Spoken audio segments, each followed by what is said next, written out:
Good afternoon, everybody, and welcome. I'm very happy to welcome you to the session Icons and Sacred Art in Rome and Armenia.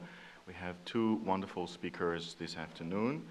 And we'll have 25 minutes presentations, and then we'll open up the discussion for Q&A. Our first speaker is Professor Kirstin Noreen from the Art History Department here at Loyola Marymount University. Excuse me. She received her PhD from Johns Hopkins University in 1999 with a specialization in medieval art. She has recent publications on the Roman Church of Sant'Urbano alla Caffarella and the ritual use of icons and the revival of early Christian and medieval art in the 16th and 17th centuries. Her current research integrates her interests in Italian medieval and Baroque art by examining the visualization and replication of sanctity during the period of the Counter-Reformation, as expressed in the popular resurgence of medieval cult images. Dr. Noreen has received various grants to support her research, including an American Council of Learned Societies, Andrew Mellon Fellowship in 2004-2005, a National Endowment for the Humanities Summer Stipend in 2004, and a Fulbright grant for graduate studies abroad. She has presented her work at various venues, such as the International Congress on Medieval Studies in Michigan, the International Medieval Congress in England, the Medieval Academy of America, Renaissance Society of America, 16th Century Studies, and the College of Art Association. Please join me in welcoming Dr. Kirstin Noreen.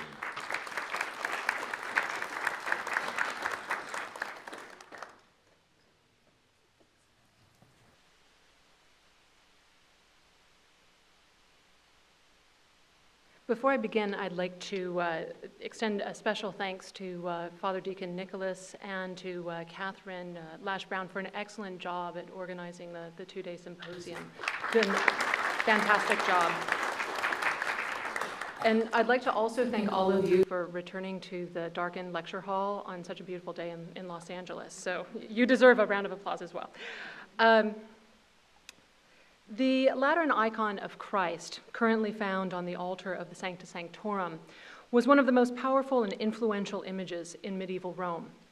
From at least the 9th century until the mid-16th century, the icon played a key role in one of the principal events of the liturgical year, the celebration of the Assumption Feast on the evening of August 14th to 15th. For that ceremony, the icon was removed from the Sancta Sanctorum and then transported through the city streets in a well-orchestrated procession that unified some of Rome's most important Christian and ancient monuments.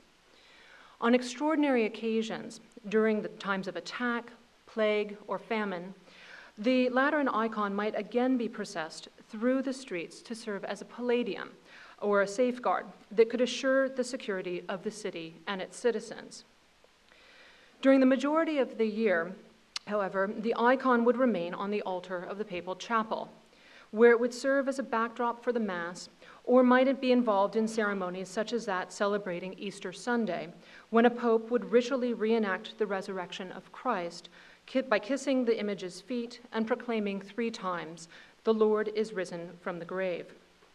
Within the Sancta Sanctorum, the potential participants in the papal Mass or the Easter liturgy would have been limited by the small size of the chapel, as well as its restricted location within the papal palace. And I should just remind you that the popes during the Middle Ages were living in the Lateran. They moved definitively to the Vatican in the 15th century. As should be clear from the important ritual role that the icon played in Rome, the Lateran image was a very special representation of Christ. The icon was associated with a miraculous origin. The evangelist Luke had started the painting on panel that was then finished by God himself through the hand of an angel. The divine quality of the icon's creation is reflected in its name, akropita, corrupted from the Greek term akropoiton, meaning not made by hand. A 12th century description by Nicholas Muniacoutius helps us to understand the role of the icon in the Middle Ages, and still today. Muniacoutius tells us that the Lateran icon had been painted with heavenly intervention to allow Christ's image to remain with his disciples when he could no longer be corporeally present in the body. Unfortunately, God's handiwork and that physical presence of Christ are less apparent today when one examines the painted panels beneath the silver and gold revetment that currently obscures the image. Centuries of ritual use, overpainting, and poor restoration have resulted in an original image that is barely perceptible.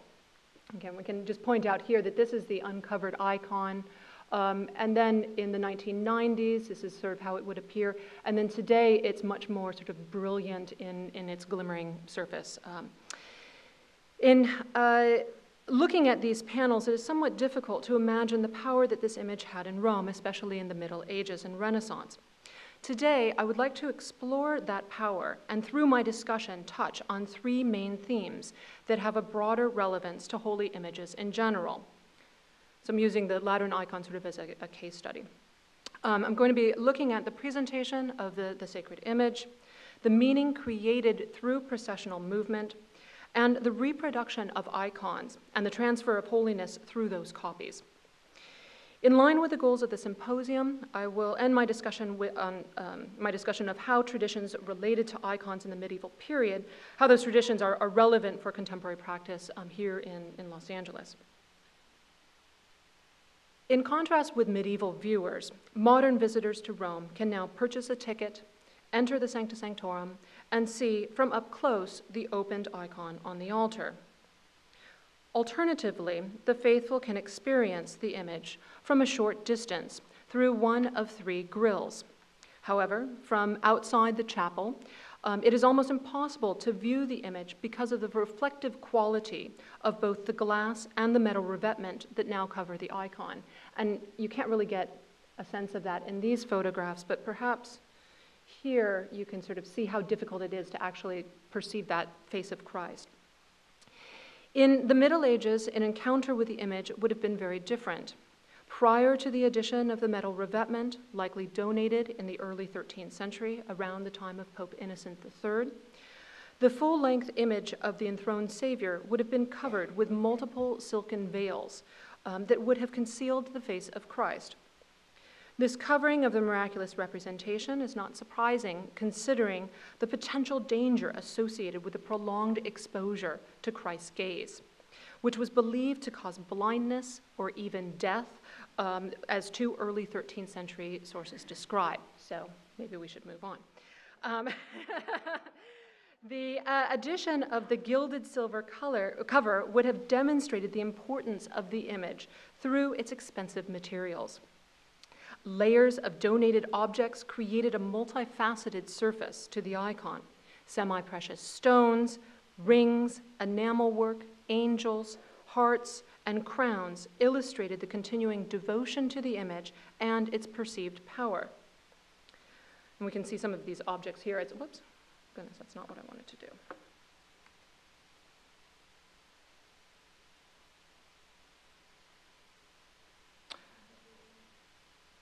Uh-oh.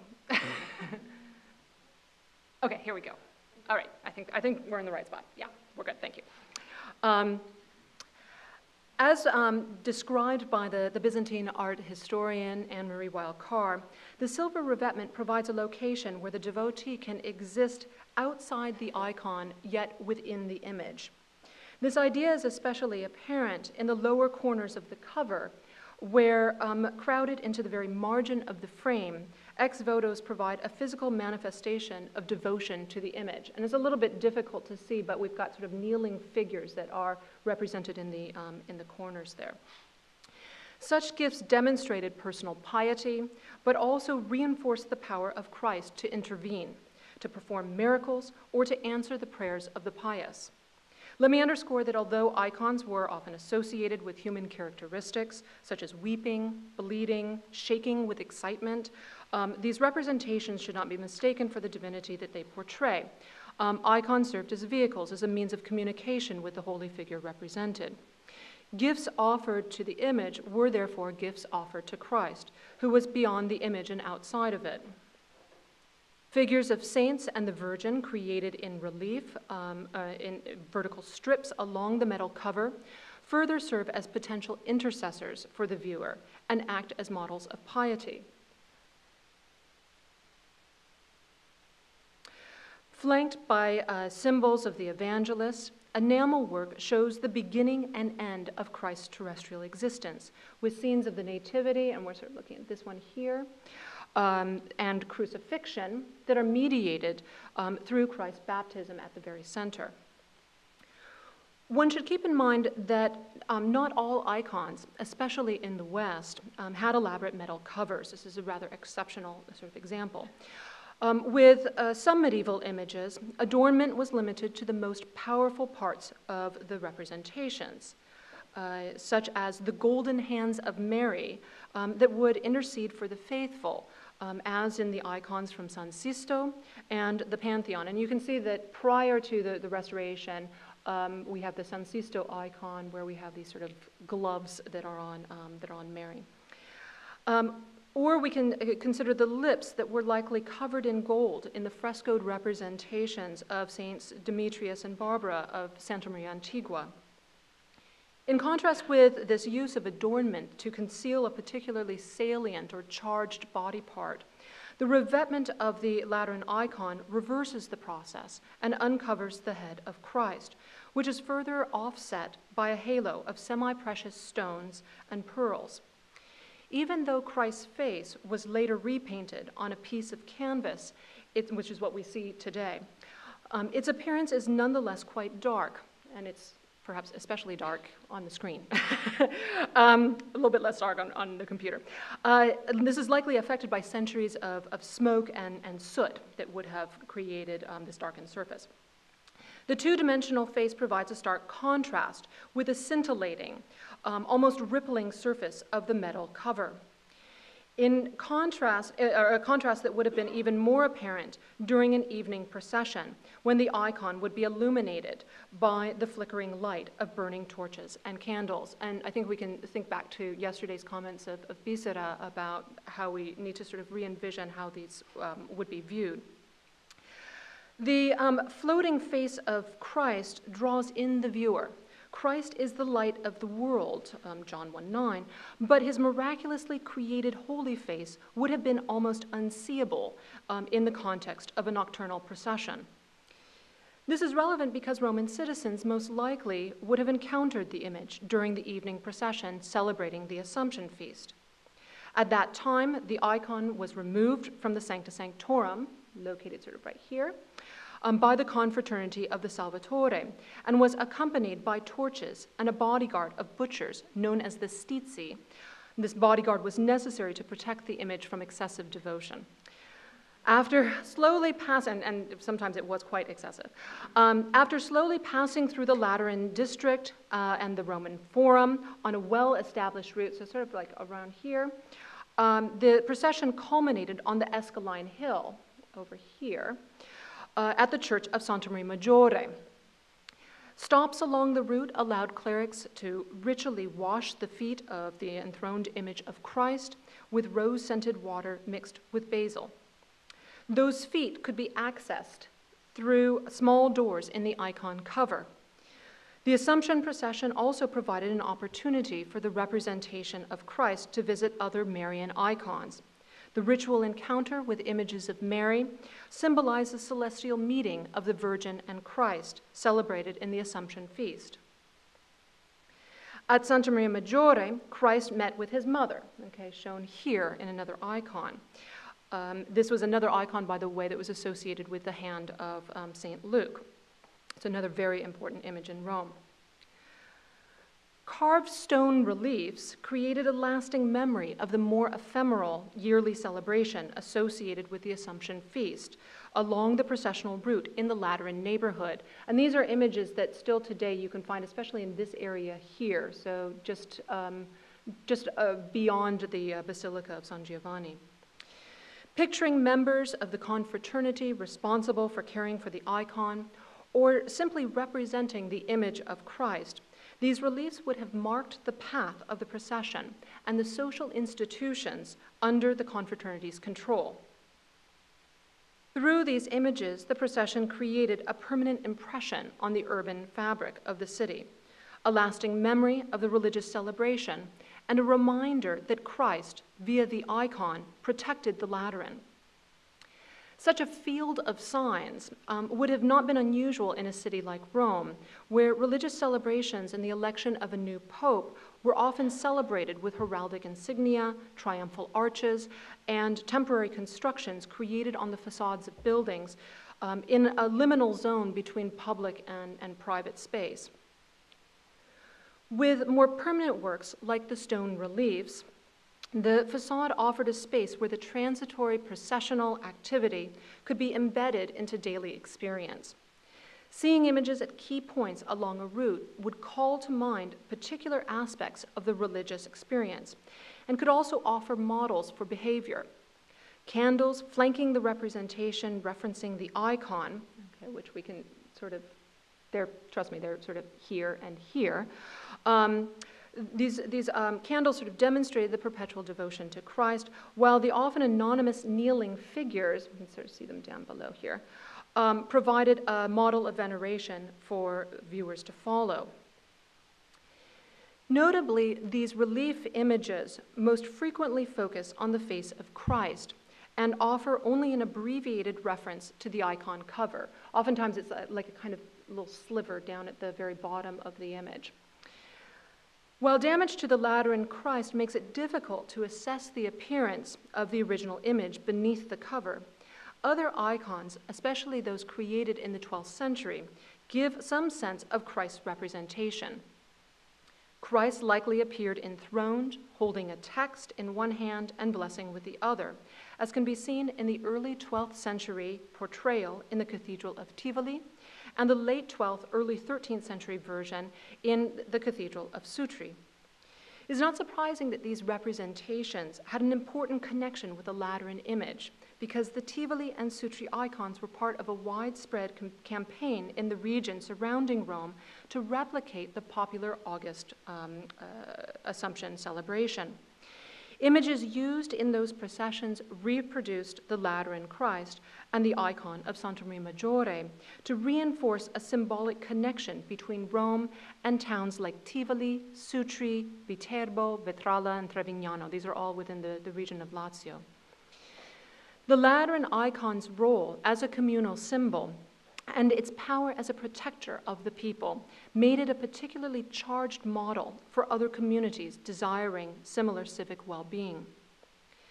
Such images raise the more general question of the role of icons, icon copies in the Middle Ages and the power that those copies could retain.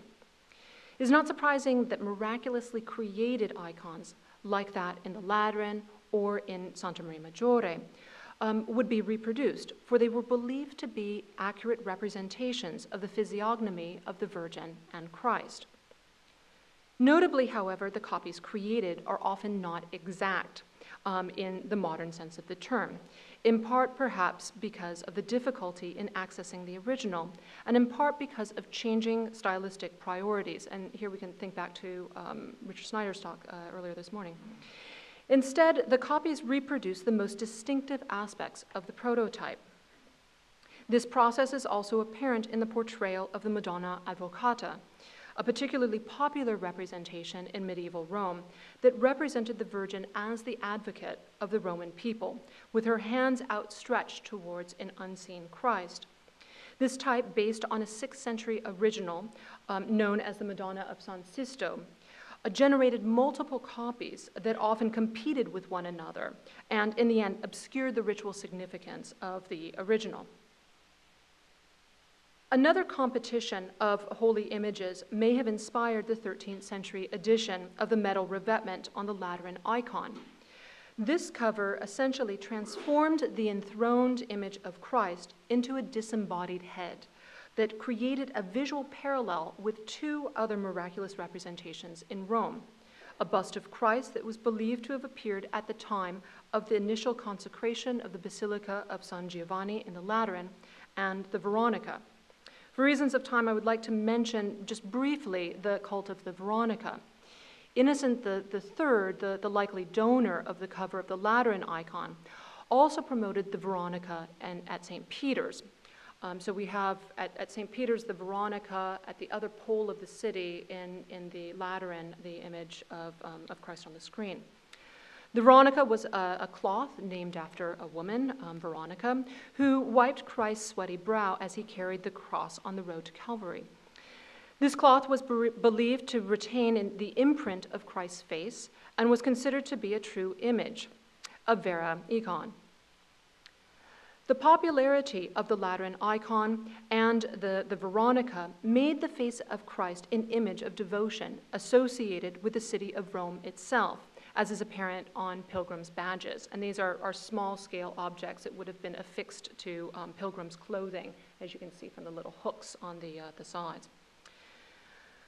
I hope to have shown today that the Lateran icon had a great historical, ritual, and religious significance for the Roman people. The themes that I selected to discuss the presentation, movement, and copying of the icon are ones that can be applied far outside the context of medieval Rome. I would like to end my talk with a brief exploration of a holy image that is more directly relevant to our location in Los Angeles. In September 2012, a mere copy of this image, accompanied by a relic, attracted over 70,000 faithful to the Colosseum. This is the Colosseum in LA, not in Rome. I'm referring, of course, to the Virgin of Guadalupe, an image that is certainly familiar to all of you through at least one of its numerous iterations. And we can think of this as perhaps a continuation of some of the ideas that were brought up at the end of Father Tom's talk this morning.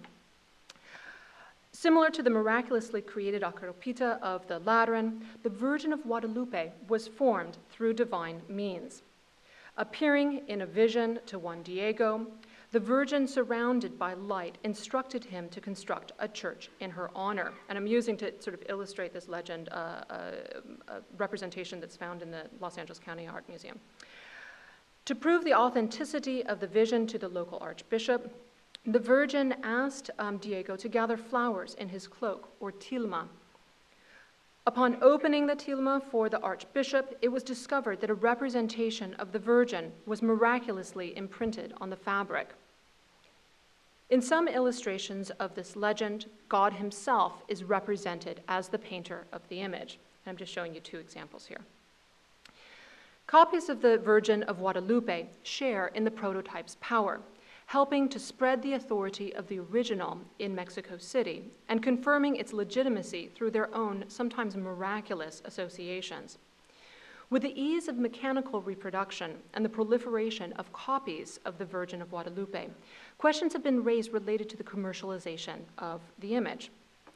A concern about diminishing the significance of the original is perhaps not that surprising when one begins to examine the copies found on cowboy boots, my personal favorite. These are not cheap boots that you see on the screen up there. Cowboy boots, or on purses, or on the sides of buildings. I would like to single out one of these copies that has a particular significance for Los Angeles. A reproduction known as a peregrina, or pilgrim, that is now typically housed in the Church of St. Marcellinus in the City of Commerce. So this is located sort of to the southeast of where we are today. The peregrina is, quote, an exact digital reproduction of the original in Mexico, which has been blessed and touched to the original image, unquote. This is according to the press release from the Archdiocese of Los Angeles. This particular copy, along with an image of St. Juan Diego, was brought to Los Angeles on December 1st, 2006, by the rector of the Basilica of Our Lady of Guadalupe in Mexico City, Monsignor Diego Monroy. Signatures of Monsignor Diego Monroy and Norberto Cardinal Rivera Carrera, the Archbishop of Mexico City, authenticated the representations as faithful copies, as true images. A special committee facilitates receiving and granting visitation requests for the peregrina image. The copy often visits hospitals, jails, and local parishes, but by far the most important activity of the reproduction occurs in conjunction with the feast of Our Lady of Guadalupe on December 12th. Prior to the procession along Cesar Chavez and a special annual Mass that take place on the first Sunday of Advent, the image visits numerous parishes where the representation comes alive for the people. The selection of a diverse and multicultural group of parishes reinforces the unifying nature of the original image. Returning to East Los Angeles, the Peregrina participates in an elaborate 1-mile procession that includes Aztec dancers, equestrian groups, mariachi, and decorated cars and floats that frequently transport tableaux vivants of costume figures. You can sort of see some of them here. And these tableaux vivants reenact the story of the miraculous apparition in front of reproductions of the image of the Virgin of Guadalupe. This celebration is, without a doubt, the most venerable and important religious procession in the city of Los Angeles, typically attracting around 25,000 participants, as was the estimate from the most recent procession that took place on December 2nd. That this was a celebration that marked the 81st anniversary of the Archdiocese's annual procession in honor of the Virgin of Guadalupe. So this is a long-standing, by Los Angeles terms, this is a long-standing tradition. At that time, on December 2nd, this past year, the representation of the Peregrina and the image of Juan Diego were transported at the end of the procession, the last to enter the East Los Angeles College Stadium, where the annual Mass was held. Once in the stadium, the images were set up facing one another in a further reenactment of the miraculous apparition of the original. And I think these photographs sort of demonstrate the vast crowds of people that were present. This is a day when it was raining, so that sort of, I think, adds to the significance of this devotion and the importance that it holds for people. To come full circle, back to the Lateran icon in Rome and the themes of the Huffington Ecumenical Institute Symposium, one can see quite evidently how icons have served as catalysts to promote liturgical participation. In both the Middle Ages and the present, icons move the people, serving as focal points for devotion and conduits for communication with the holy. Processional movement of icons engage with the urban fabric through routes that can be charged with meaning and an ordering of participants that can have not only religious but also political, social, and economic significance. Imagery associated with the procession or the caretakers of the icon can provide visual models for religious devotion. The practice of reproducing icons helps to distribute the power of the original and its liturgical traditions to other communities. Proper authentication of reproductions reinforces the power of the prototype, establishes the veracity of the copy, and maintains the relevance of the original for future generations. Thank you.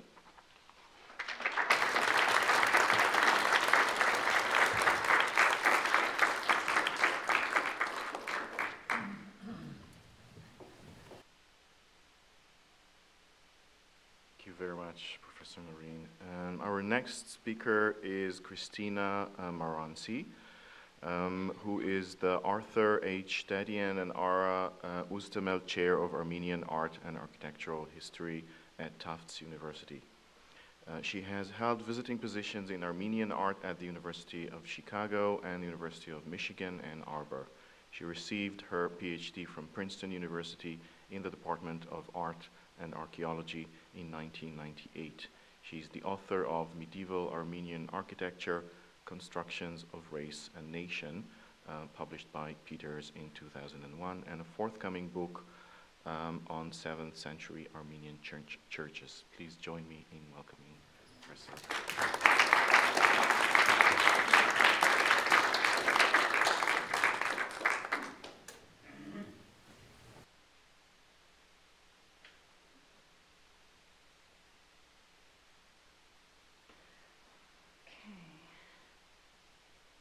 Thank you so much, Gil. And I also, like Kirstin, want to extend my thanks to Father Deacon Nicholas and also to Catherine Lash-Brown for doing such a wonderful job with this conference. I'm having a lot of fun, and it's been a great pleasure. And I, too, also want to thank the speakers, from whom I've learned so much, as well as everyone here. Today I would like to talk about the relationship between art and ritual in early medieval Armenia. In the interest of time, and because of the rather preliminary nature of this project, I will focus on a single sculpted relief, considering its iconographical meaning and offering for it a possible liturgical scenario. From this case study, I would like to raise broader questions about the sacrality of exterior bas-reliefs in Armenia, their potential ritual use, and their relationship with the surrounding landscape. I will conclude with a call to help preserve a church which speaks eloquently to the relationship between art and liturgy, and which is now in grave danger.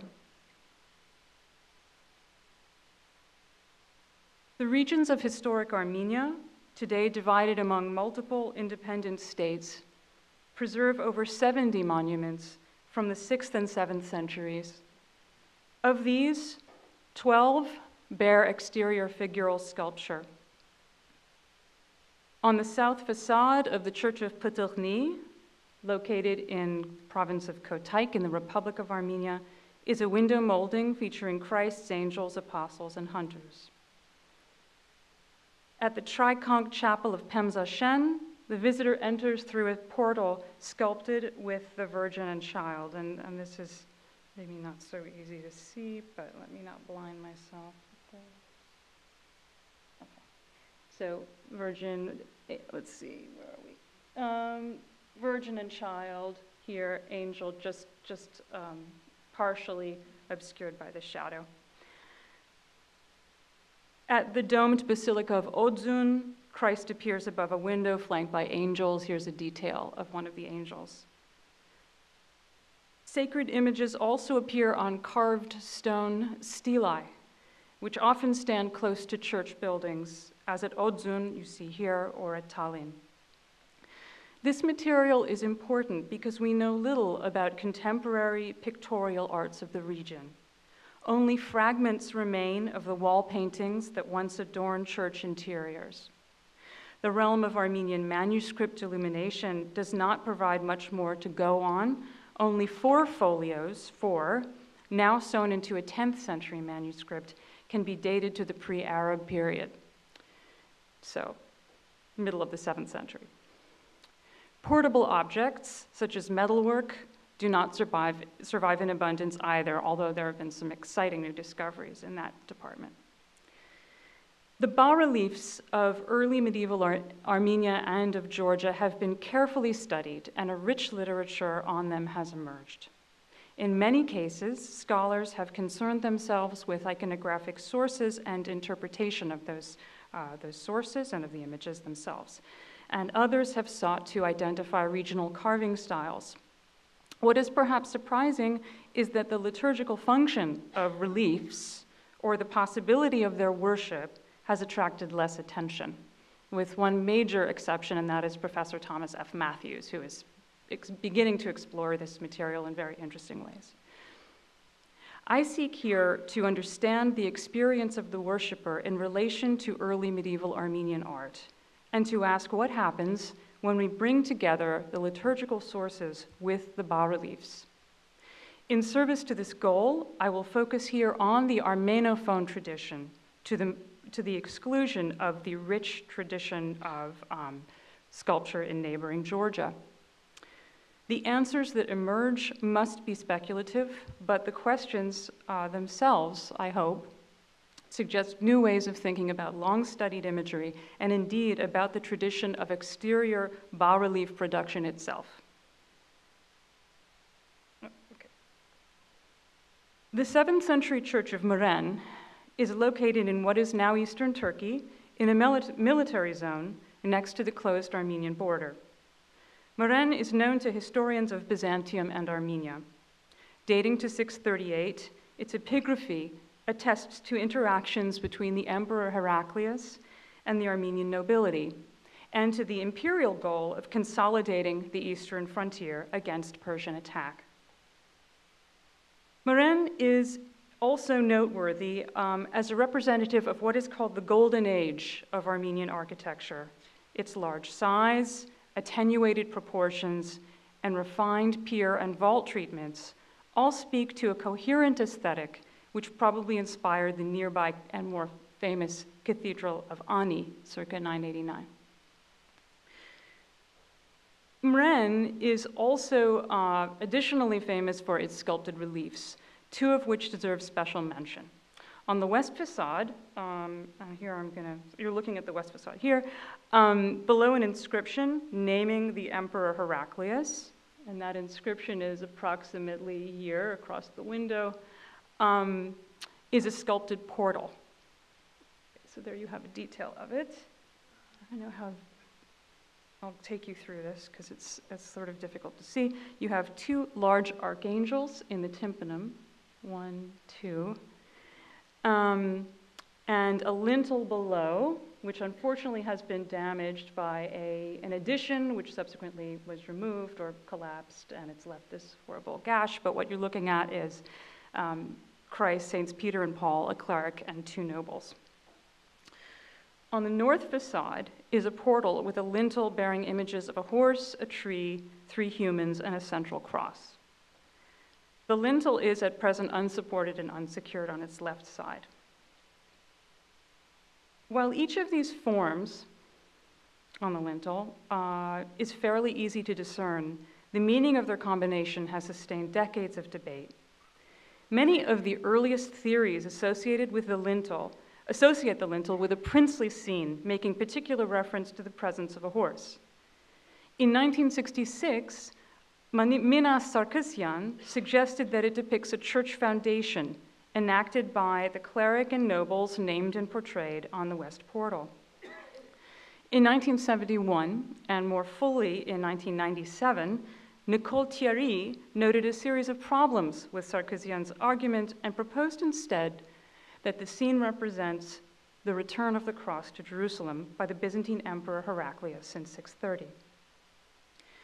Noting the invocation of the victorious Bareachtoch king, Takavor, Heraclius, so Bareachtoch Takavor, on the west portal inscription, Thierry identifies the emperor in the left-hand figure on the lintel, honoring a cross intended to symbolize the relic.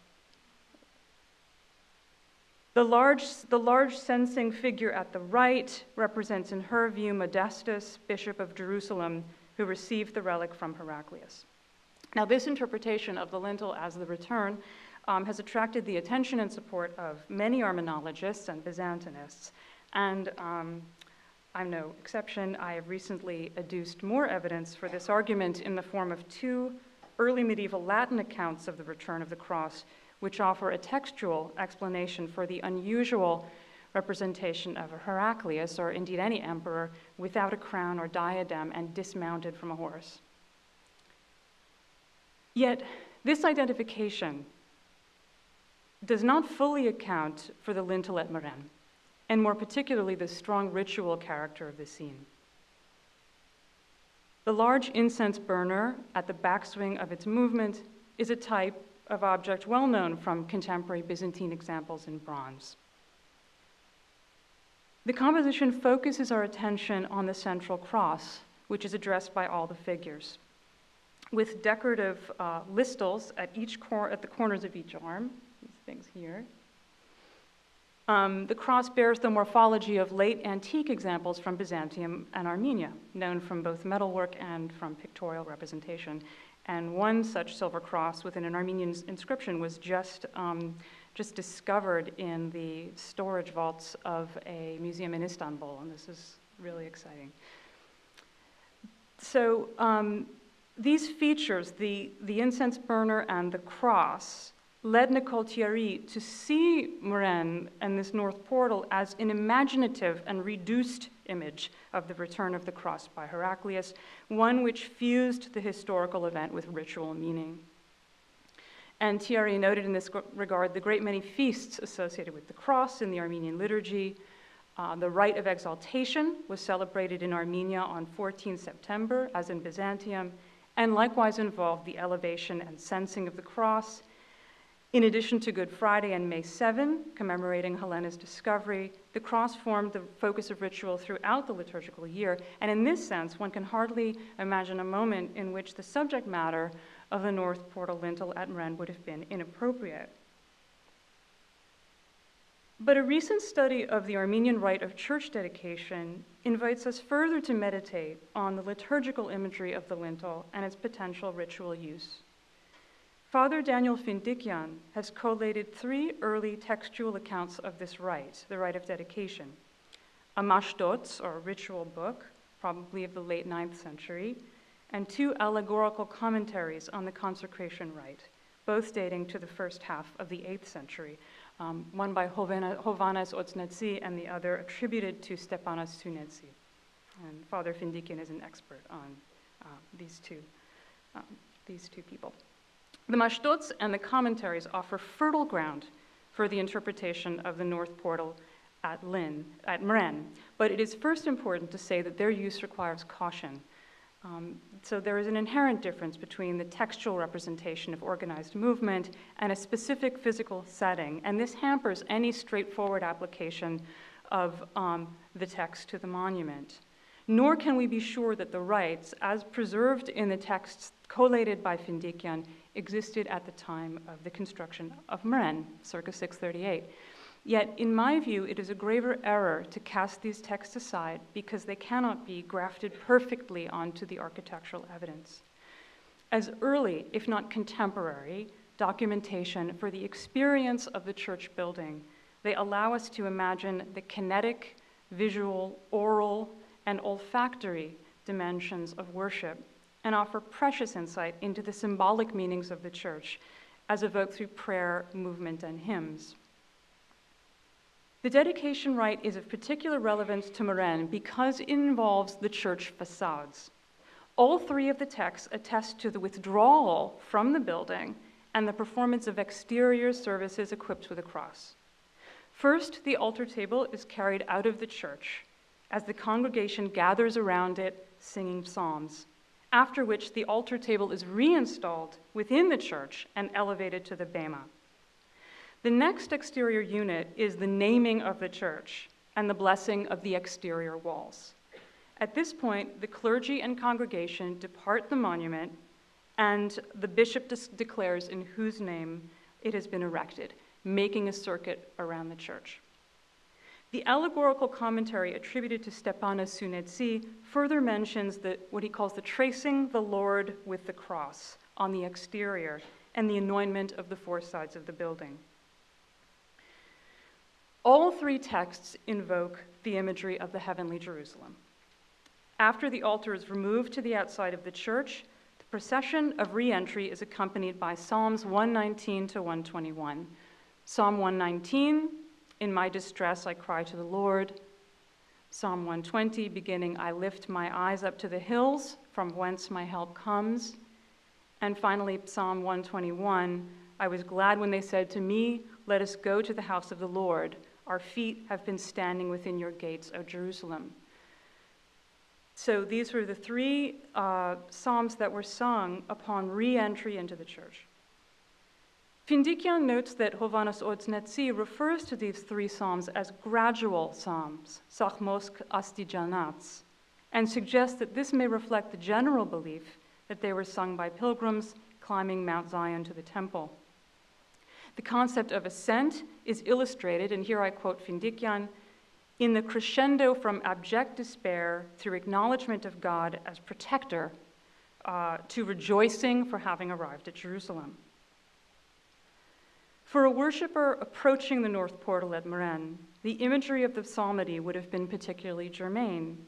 Singing the first-person lines, "I lifted my eyes up to the hills from whence my help comes," the participants' gaze would have traveled from the altar stone removed from the church interior to the portal, where it would have been met by the central cross, the supplicants, and the magnificent sculpted tree on its mound, and you see it over there.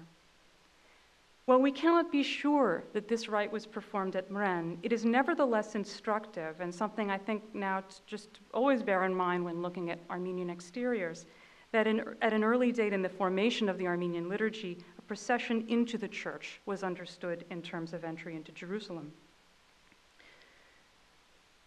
The northern position of the portal also holds special significance in this context. Of the lateral sides of the church in early medieval Armenian architecture, the south facade, rather than the north, was typically preferred for access and epigraphy. By contrast, at Marin, moving south through the north portal, moving essentially down, according to the map, oriented the spectator not only toward the sacred space of the church, but also, at least symbolically, toward Jerusalem. This axis of approach could have evoked the arrivals of Christ and later Heraclius to the Holy City. And such a procession would have also followed the southward progress of Heraclian campaigns, his military campaigns of 627 to 8, and they're in brown. I think does that look brown? Yeah, brown. Which descended via the Ahurian River Valley, quite near Marin. You can see Marin right there, into Persian territory. And this operation of Heraclius ultimately led to the surrender of the holy relics to the Byzantines. So the North Portal may have thus recalled at once memories of recent military campaigns, of the imperial adventus, and of the sacred narratives of the Holy Land. And the city gate, although it's absent in the bas-relief, may be understood as the architectural threshold. While the medieval church portal has long been understood as a topos for the gates to the Holy City, the North Portal at Marin, particularly when read together with the Armenian liturgy of dedication, presents an early and forceful expression of this concept. The rite of consecration, with its exterior elements, offer a basis on which to revisit many features of Armenian architecture and sculpture, including the paved porticos, the exterior apses, and more generally, the strong, what I will call exteriority of the monuments, which present to the visitor a powerful sense of geometric coherence. And you can see this particularly in the kind of, the sort of hallmark of 7th century Armenian architecture, the Church of Hripsime. The consecration rite also allows us to consider the performative possibilities of the long foundation inscriptions, which sometimes extend across multiple facades of Armenian churches. And this would have been a wonderful one were it standing, but maybe you can see the text that wraps around the, projecting apse.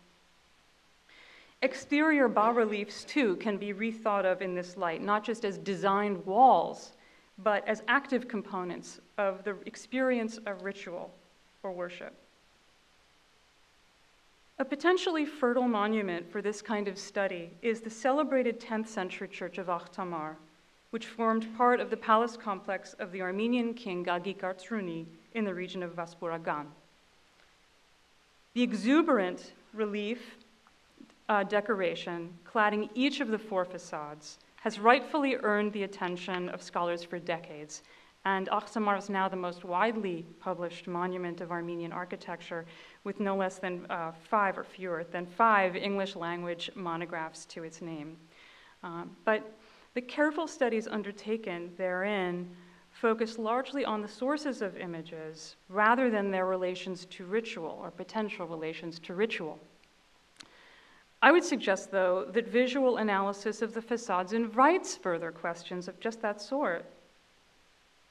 What, for example, are the implications of halting a narrative of Old Testament scenes in the corner of a monument in order to show Christ enthroned and the Virgin and Child? And let me just go through this. Here you have a scene of Jonah and the whale, and then you get to this sort of corner and you have Christ enthroned here. I'll show you a detail in a minute, and then just basically to his left. I mean, it's not 180 degrees, but it's not 90 degrees, but somewhere around there you have the Virgin. I'll show you. They create like a corner.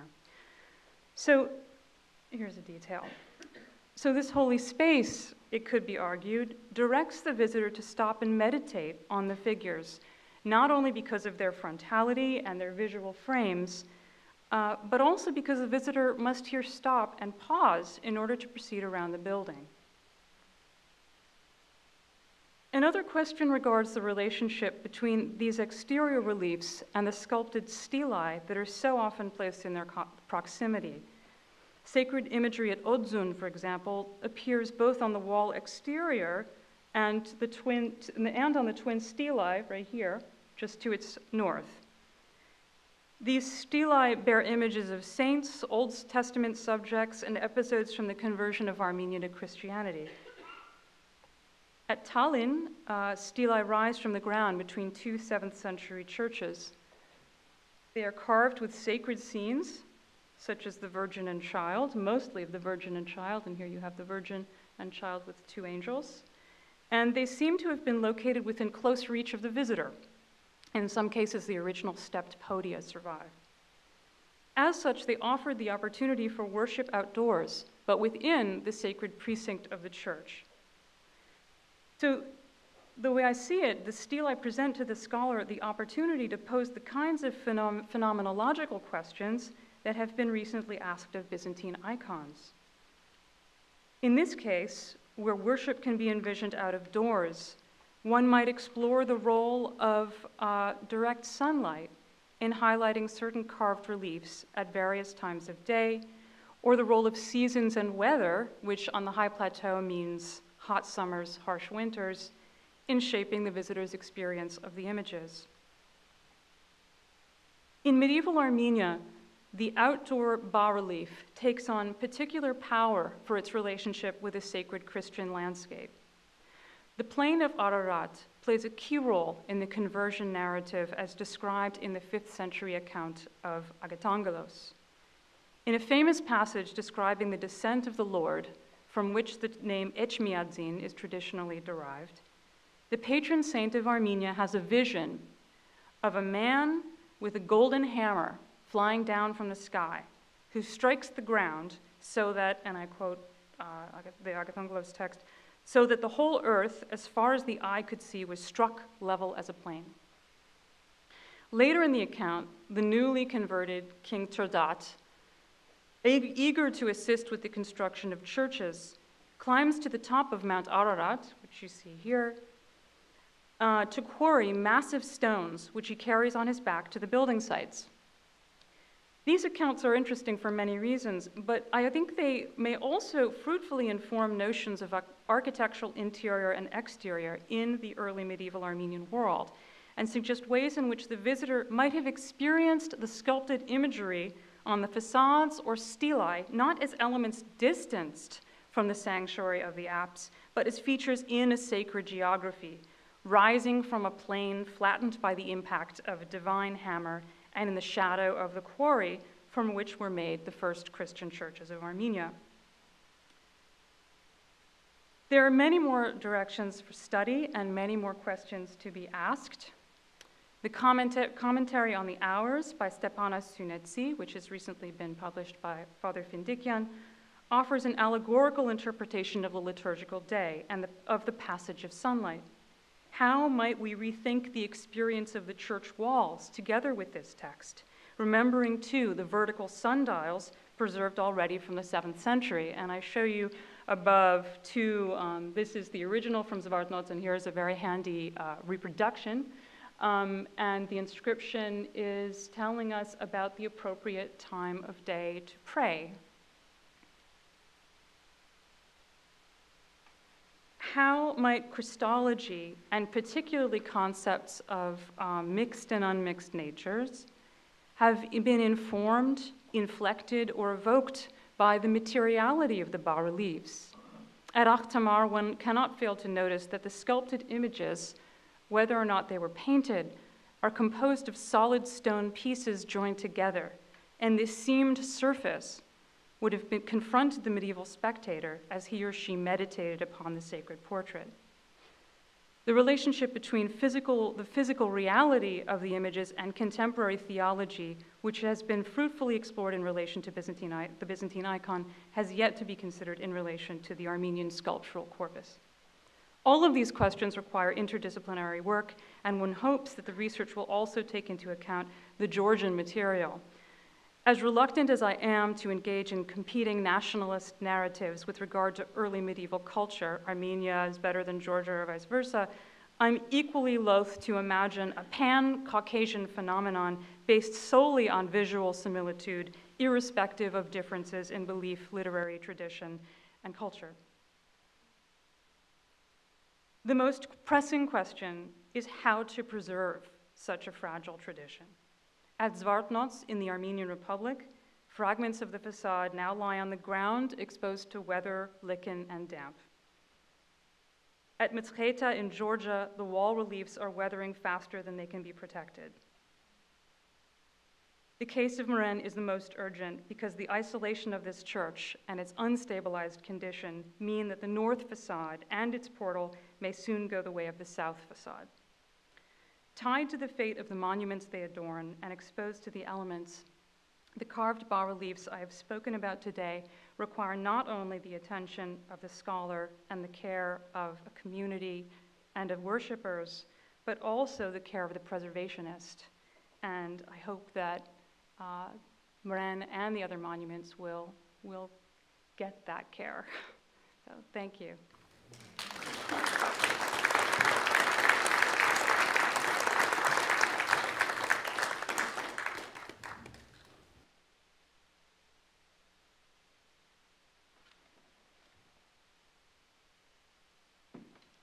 Thank you very much to our speakers, and we'll take questions now. Please come to the microphone on the side if you want to ask a question. Yes, sir. My question is to Dr. Maranci. I couldn't help noticing, and I'd like to ask you, any of those ruins that and sculptures that you showed in the walls and so on, like Akhtamar and Ren, are there any people going to those things, and also to the monastery of Xor Irap? Are there monks in there or not? For Virap, I think it's functioning as is it? Yes, thank you, and thank you so much. So in the case of the monuments in the Armenian Republic, it's of course a different situation than what's going on at Akhtamar and Meren, which are what is now modern Eastern Turkey. Meren is officially off limits, so you take your chances if you go. Akhtamar is a tourist site now, and we've got a lot of press recently. The renovation of Akhtamar was seen as a kind of symbolic collaboration between Turks and Armenians. It involved the restoration of the church and renovation of the wall paintings, and there's a ticket booth, and you can go there and pay money and see the church, but it's not a functioning church like the way Horovirap or other monuments in the Republic are. So, which is for better and worse. Sometimes, it's a good thing. Sometimes it's not. Thank you. Other questions?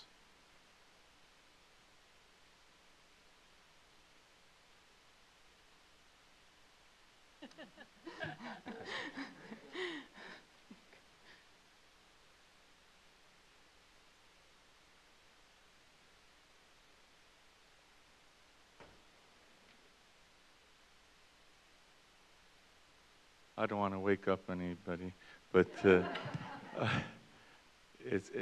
I always am grateful to those speakers who are brave enough to take the after lunch slot. But first, a question to Dr. Noreen, and that is, I realize we're talking about images in Rome, but when I see, for example, a hand covered in silver, I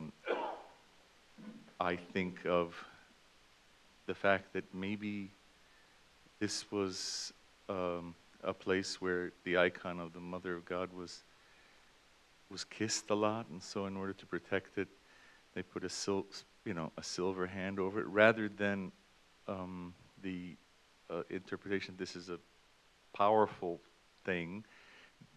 It's recognizing the fragility of the icon, and that you have to protect it from all the, oils and stuff on human skin, and the lips and all of that. Not that in its present position it would be subject to that, but perhaps somewhere in the past. And then the second thing is the icon of the avocata, where she's got the hands this way and she's facing to the side. What strikes me, I don't know what it is, but it just strikes me that looks a lot like part of a diocesis, because I have seen places where, even on iconostasis, for example, you have, from different time periods, icons kind of stuck onto an iconostasis, and in place of the usual icon of the Mother of God, you have suddenly part of a diocesis stuck in there. And so I was wondering, have you looked at the possibilities that is what's going on in those images, or has it been established that these are, she's stretching forth her hands in supplication for the Roman people, or how could you address those? Okay. Well, a couple of questions then. The first comment that you made about the golden hands, I think that's a very good point, and it's something actually that I've thought about, not so much in terms of those images, but rather in terms of the image of Christ, because on the icon cover, some of the images include these sort of square representations of just the face of Christ, which I've linked up to possibly being an osculatory, a place where you would kiss, because of the fact that in medieval manuscripts, frequently you would have images inserted reproducing, say, the Veronica or a face of Christ. It would be treated as a Kussbild, an image that would have that kind of kissing, or would generate a kissing response. So I think that's a point very well taken, and something that I need to think about a little bit more. It hasn't been suggested so much in the literature, but you make a very good practical suggestion. For the Madonna Avocata, typically we don't have a lot of iconic or icons of Christ that survive, that would have been potentially paired with those images. That's the Madonna Avocata is a very popular representation in Rome. That I showed you just some of the copies, but it reproduced many times, and you can imagine that perhaps some of these icons might have also developed a relationship, not just with other icons, but with monumental imagery within a church interior. And this has been suggested also in terms of the way that mosaics are created in Rome, in churches like Santa Maria in Trastevere or in Santa Maria Maggiore, where there are images that may be intended to reproduce an icon in the mosaic work. And so perhaps there is, or there was, an intended connection made with another image, or perhaps it was sort of the unseen Christ to whom the Virgin is appealing for the intercession of the viewer. Yeah, the reason we that don't have a lot comes up survive. for me, the reason that comes up for me is because I have seen people who have it just got separated off from the other parts of the diocese, and then people start making copies of this, but because it got separated from the Christ icon and John the Baptist, it looks like the Mother of God is just, kind of sideways, and but it looks, to me, it always looks like a part of a diocese that got orphaned somehow, and then people start making copies of it. But anyways, well, I mean, this is just a little suggestion from somebody who doesn't know this particular stuff. Yeah, I mean, I think that from the the survival and from what we know of the installation of these icons in the Middle Ages, for example, in the 12th century when we see many of them generated and later, that the Marian icons are sort of placed by themselves. They're placed in tabernacles, they're placed in side altars, and then their positioning changes with the Counter-Reformation in the 16th and 17th centuries. We do have examples of one of those, the sort of Madonna Avvocata, that would have been involved in the Assumption procession, because the Christ image met up with not just the final image at Santa Maria Maggiore, but another representation on the way. And so there, you have this maybe visiting of images rather than a permanent installation. So, thank you. And then to Dr. Maranci, this was perhaps partially answered to the previous question, but it struck me how these churches seem very isolated and remote. Were they built, do we know the archaeology, were they built in remote places, or were they once inhabited places that have now become deserted? The short answer is yes to the last thing you just said. So, yeah, I mean, having said that, though, let me just back up and say that we don't have, as much as we can say about early medieval Armenia, we don't have the kind of urban centers like a Rome that we think of as part of kind of a Mediterranean model for the way things work. In early medieval Armenia, we have essentially princely families living in strongholds, and they would have within their domains, they would have their churches, and they would be the ones who would elect the bishops. The bishop wouldn't be a bishop of a metropolis, it would be a bishop of the family, and that's even how they're named. So the structure, the whole sort of social and political landscape of Armenia is really distinct from what we see in the Mediterranean, and that means we don't have the kind of we don't really have evidence for urbanism until like the 10th century. But at the same time, all of the examples I showed you had surrounding buildings. At Achtamar, this was a palace chapel so it had a palatine complex. At Marin, all we can say about it, because it's not excavated and it's off limits essentially, is that if you look at satellite photography, you can see very well there are enclosed buildings and all around, a sort of network of buildings. This was clearly a built-up area, and we know that for many other reasons too. So it was a town, and in other cases, like at Putovny, that's a family sort of estate, as much as we can say. So in each case, we're talking about churches that weren't isolated. Mm-hmm. And then last thing, particularly Marin is of great concern. Yes. You said it's off limits. Yes. And I'm not sure what is it the Turks who are making it off limits to Christians, or what? What do you mean by that? Yeah, it's off limits to everyone. So it's a military zone. It's been defined as a military zone by the Turkish military. So you can't go there. And even the archaeological director in the Kars Museum, who's Turkish, can't go there. It is a site that people are not allowed. Now that isn't to say people don't sneak in, or shepherds will go and graze their animals, but it isn't. You're not supposed to go there. And so this is one of the great problems, because of course it is in peril. And how does one help a church that is so isolated and really part of, really under the domain of the military? And it seems to be a very important monument. Yeah. So maybe there's something that people can do to help the fate of Marin be better known. Yeah. And well, thank you for bringing it to our attention. Absolutely. You can Google Save Marin and you'll get the information that Save Marin, yeah. Thank you. Other questions?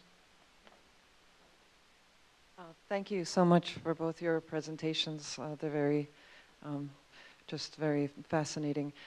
I just know very little about the Armenian tradition, and have a question also about the kissing of icons. And somebody threw my way an article by Thomas Matthews, this treatise by Vartan about apparently the earliest yes, on the topic of the veneration of icons that we have across the board. I think it's early 7th century. Anyway, he notes in this article that, interestingly, Vartan, I'm sorry if I'm mispronouncing, is not interested in this aspasmos, that is the kissing part of, apparently, and my question would be, because for the Byzantines, that ended up being, you know, for the Seventh Ecumenical Council, this anathematizes anybody who refuses not only the proskinesis, but the aspasmos, to kiss an icon. So the kissing is almost, well, it's almost a dogmatic issue, you know.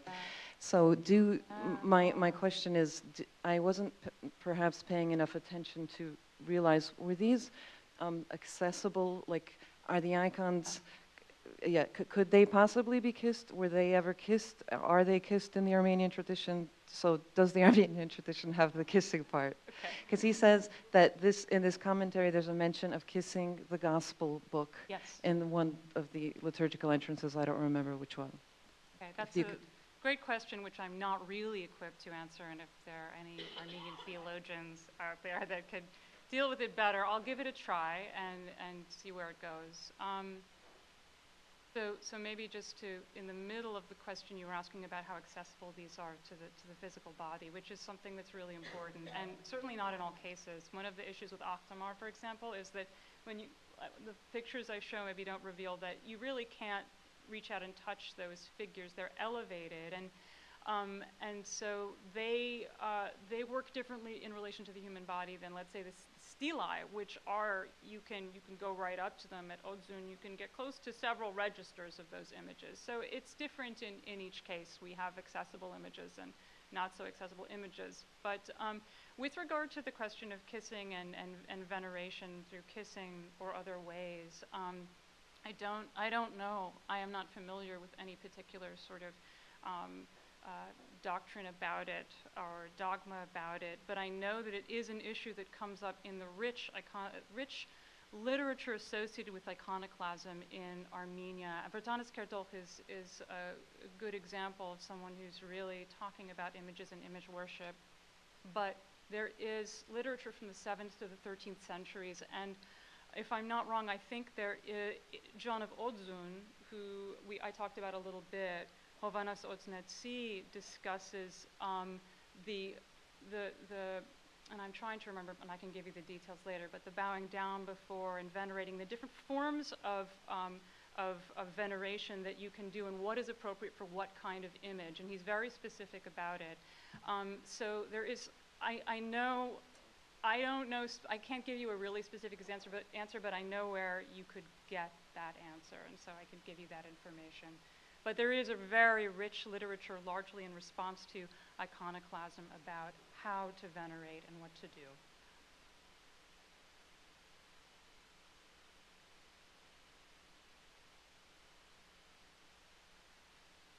Inquiry about the Lateran icon. It seems to be a triptych, but is it a triptych, or are those side panels just to hold it up on the papal chapel altar? And then secondly, were they, if the triptych, were they added so that you could transport it more easily or something? The triptych that you see formed by the side doors that's actually a permanent structure that's within the on top of the altar, and that was added much later. There's been a proposal that there were earlier sort of perhaps doors that also would have closed it off, but those wouldn't have been part of the icon. The icon is actually, it's a very complicated image in terms of the layers that have been added to it over the centuries. And so you have the wooden panels of the image that have been essentially painted on the back as well with a painted sort of jeweled cross. And then those wooden panels have been inserted into a box, a very shallow box, that has an image of a jeweled cross inside the box and on the back of the box. And then that is inserted into the frame that you see today. So that probably when it was processed, it would be taken out just as a single sort of image of Christ.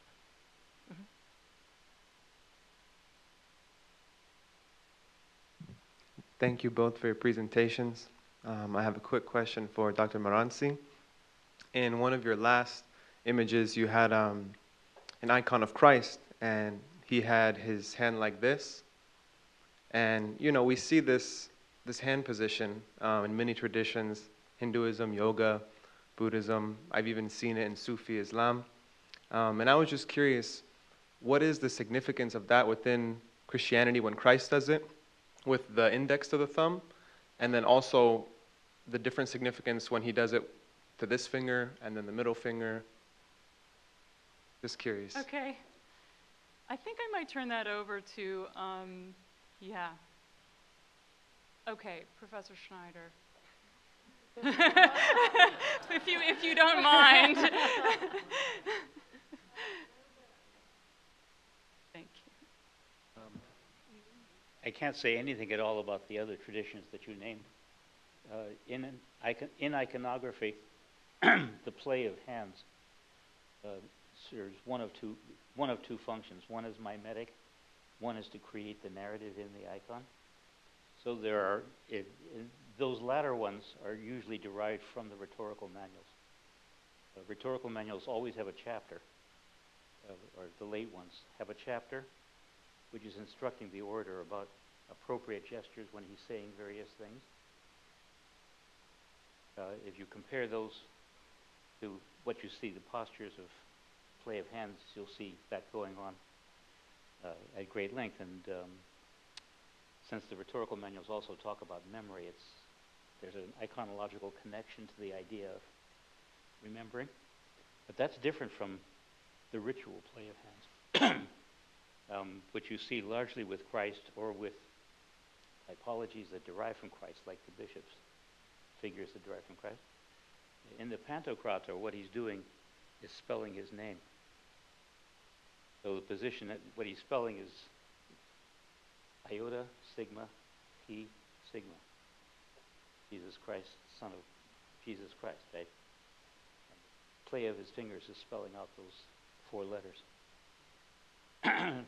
There are other mimetic gestures that are ritual in nature, and they rather relate to this talk rather nicely because they're almost all mimetic of gestures that are made during the liturgy for various kinds of blessings, two-finger blessings, their blessings, and so on.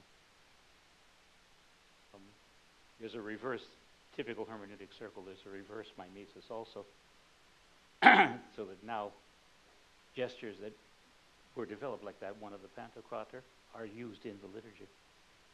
So one is occasionally blessed with that spelling of Christ's name hand. Bishops have to do it with both hands. Very hard. They have to go to bishop school to learn how to do it. That's the best I can do for you. My question is addressed to both because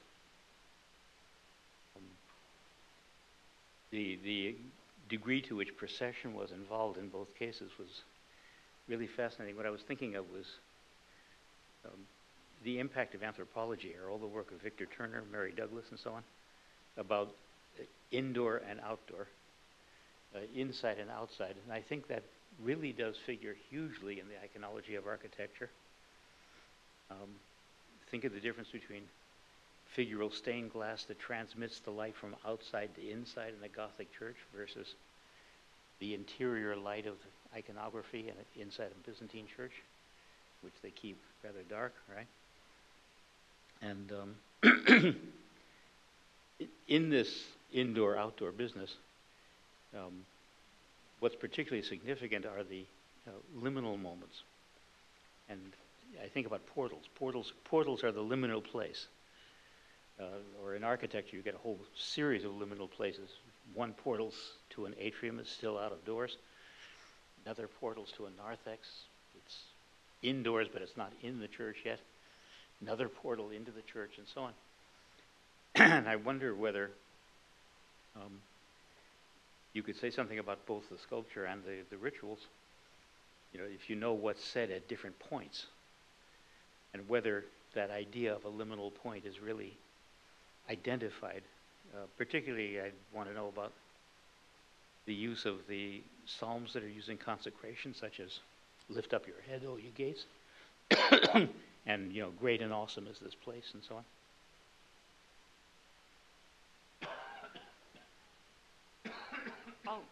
I'll go first and just say a little bit more about it. I think what was interesting for me, and this is just to sort of talk about that relationship between the exterior ritual and exterior decoration, which was what I was trying to do.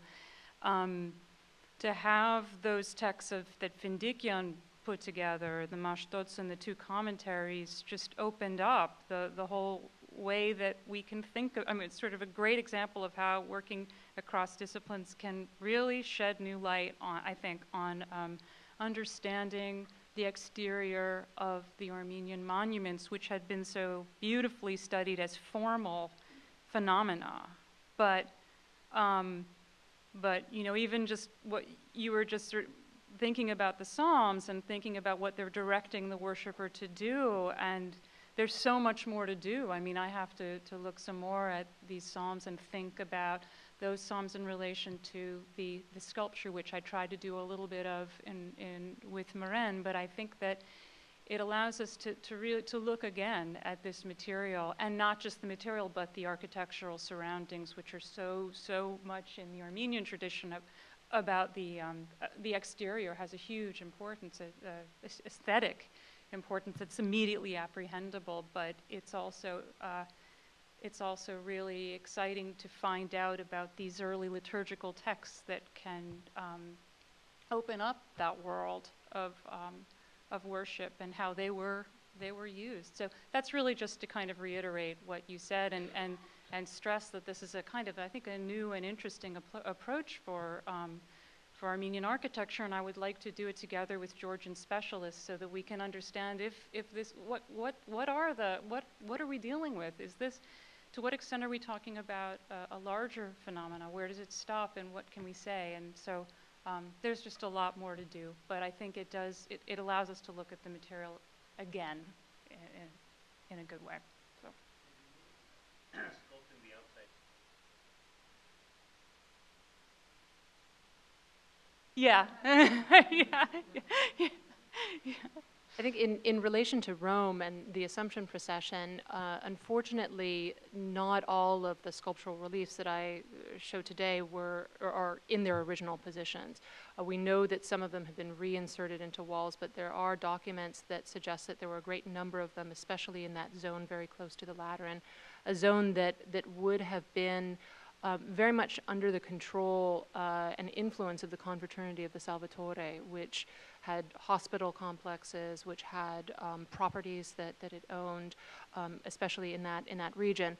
So that I think the images that we can see have a kind of have multiple potential functions, that they're identifiers for spaces that are under the control of a particular group. They're also a reminder of the processional experience that would have taken place once a year. But in certain locations, for example, the portico of the Lateran Hospital, we know there was a stop there for the icon. We know that there are stops other places, in certain churches on the way to Santa Maria Maggiore. And so we can imagine that some of the images, like the one representing the icon that's being venerated by the figures, would reproduce the actual action of the confraternal members and the general group of people that would be following the icon. The confraternity was responsible for lighting candles.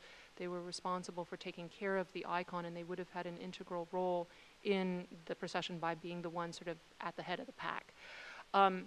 We also know, for example, that the procession would pass through the Arch of Titus, which I think is a very interesting and charged, very, very charged environment, especially considering the relief representations that show the transfer of the treasures of the temple by the soldiers of Titus, the treasure temples that were believed to be contained in Rome after Titus's victory in the sack of Jerusalem.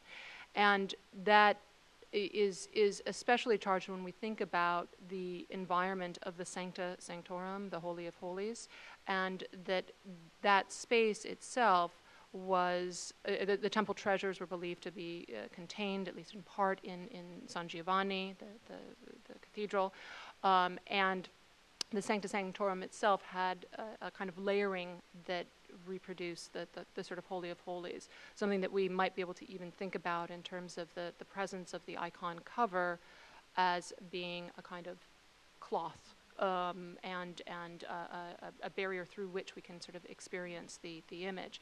So I think that there certainly is a lot of meaning through those spaces and through the areas by which an image is going to pass. And I think in Rome, especially with the tradition of triumphal reentries, the tradition of the papal possesso that connected the Lateran and the Vatican with a very sort of distinct route through the city center, that people would have been accustomed to sort of experiencing images and processions in a particular way that would have played with those decorations which may have been very temporary, or they might have had a more permanent kind of a permanence. We have time for one more question. Thank you. You can always learn something new, and I've learned a lot new from this session, so thank you very much for your papers. I spent almost 50 years of my life living within a 10-minute walk of St. John Lateran, and found out today there was all kinds of stuff there that I never heard of. Of course, we do know that the papal court at St. John Lateran's was enormously influential in the final formation of the Roman Rite, so it was very interesting. Thank you both for your papers. But my own work, of course, has been much more in the eastern area. Michael Findiciano took the name Daniel when he was ordained by Badabet, you perhaps know, did his thesis, of course, under my direction. And I really think he was on to something in what he wrote concerning the processional aspects, that is important for the material that you were talking about, Christina. My own work on the Armenian rite, of course, has been much more dedicated to the Soropatarag, the Holy Sacrifice, the Mass. But I think that two things I found very important in your paper are the emphasis on the processional aspects around the church. In other words, I think you're really dealing with, or I would strongly suspect that the images are connected to outside worship, which would involve processional activity around the church.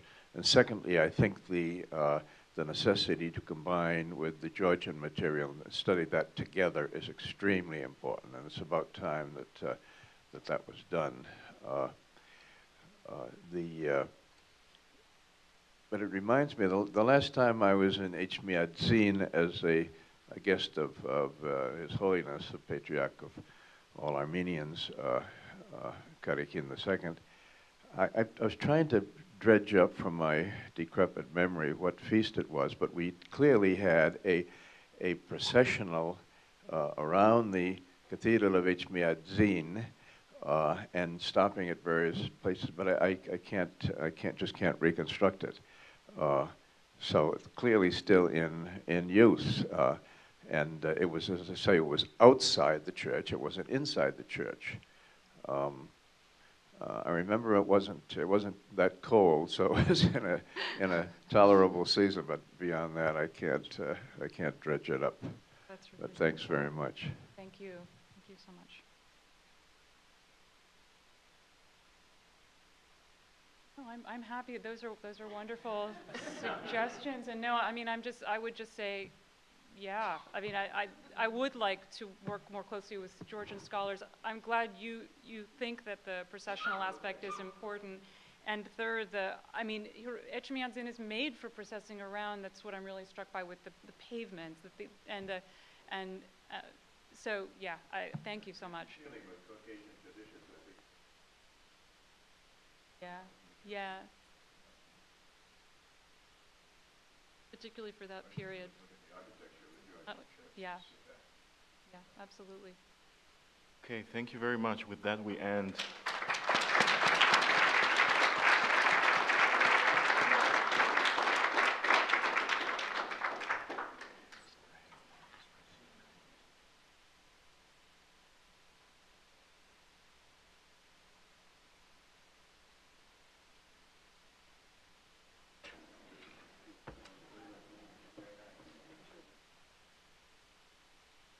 At this time, before we close, I'm going to offer a few concluding remarks, which I promise to keep quite brief. Obviously, we've reached the end of this 2013 Huffington Ecumenical Symposium on Icons and Images, and our esteemed experts and guests have richly informed us on how Christians have used icons, images, sculptures in 2 and 3 and 1 dimensions to entreat, praise, and worship God, to venerate the saints and Mary. We've addressed numerous questions. I had a list and it became almost inexhaustible by the end of today, so I won't even go through it. But I want to just offer 2 reflections. This is no longer the informational part, but they're reflections on where we might go from here. The first reflection concerns on how not only Christians, but also the unchurched understand the tension between divine presence and absence in visual images, sacred art, and symbols. As for how any icon or any liturgical symbol can mediate divine presence, so that through the symbol, the Christian encounters a living God, you could ask any one of our guests to give you an erudite answer to that question. And so I'm only going to offer an anecdote, a very brief phrase from something I learned when I was a graduate student, courtesy of Monsignor Kevin Irwin at the Catholic University of America. This is about the tension between presence and absence, and he simply told us doctoral students, it's as good as it gets. It's as good as it gets. And the underlying message, and he went on to explain this further, was that the Christian's desire to be eternally with God fuels our approach, our devotion of any icon, image, any symbol, a desire that I think that we've seen demonstrated in every presentation that we've seen over the last 2 days, that we've heard, that we've watched. This desire to entreat, to praise, to worship God in images is an ancient and a contemporary dynamic commonly shared by all Christians. The promise of Jesus Christ to come again in glory, which we heard about earlier today, and which, interestingly, the Byzantine liturgy remembers as part of its Eucharistic prayer, the great and second and glorious coming, something that's remembered. The promise of Jesus to come again is the engine that powers the Christian desire to be with the triune God in this life. Christians want to be in communion with God, just as our human ancestors once shared community with God. The promise of the second coming reminds every Christian of his or her destiny, that they will share communion with God, Father, Son, and Spirit in the age to come, and this communion has actually started now. A communion experienced through images, music, sacred space, other holy rituals, and community. This desire to be in God's communion is profoundly ecumenical. As we've heard allusions to in these presentations, Christian ecumenism is facing a paradigm shift.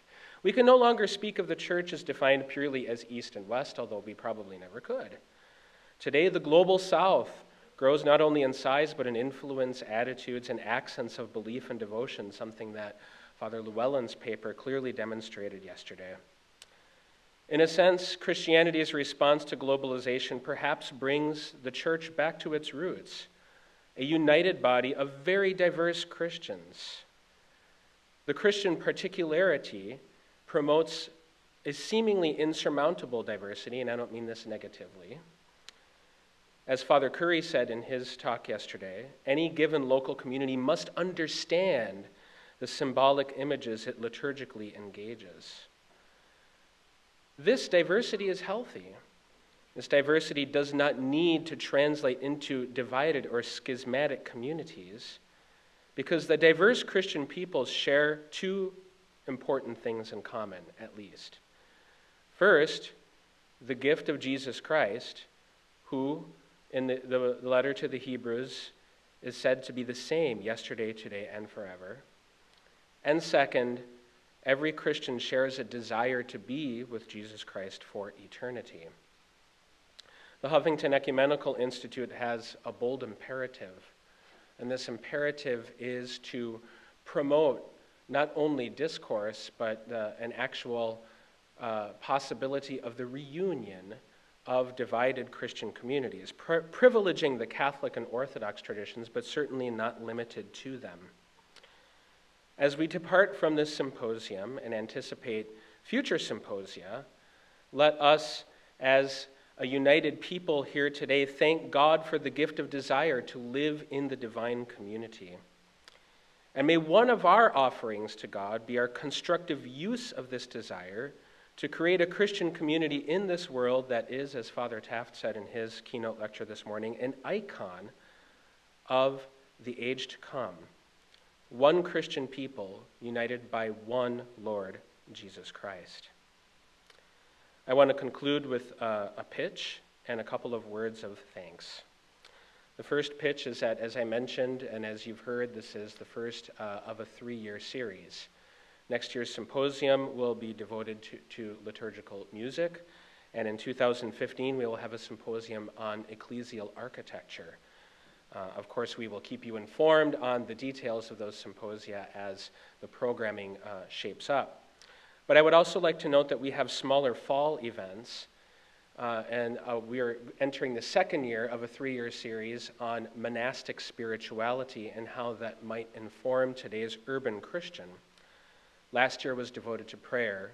This year will be devoted to asceticism, and in the third year, in fall of 2014, we will cap it off with almsgiving, taken from Matthew chapter 6.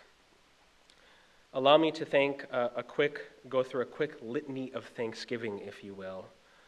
I would like to thank Michael Huffington, the Archangel Michael Foundation, the Henry Luce Foundation, and the Virginia Farah Foundation for making this symposium possible.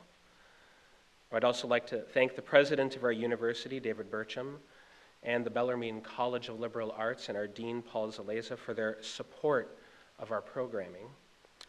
I also have a quick personal thanks to offer. First to my friend and colleague, Father Dorian Llewellyn, my predecessor as director of the Institute, who is more than a colleague, but truly a friend and confidant, who very much helped me to shape this symposium, and I extend my gratitude to you, Father Dorian. But most important, I would like to thank the person who makes this work, without whom this would be a great mess, and that is the administrator of the Institute, Catherine Lash Brown. And I would ask you to please give her a round of applause.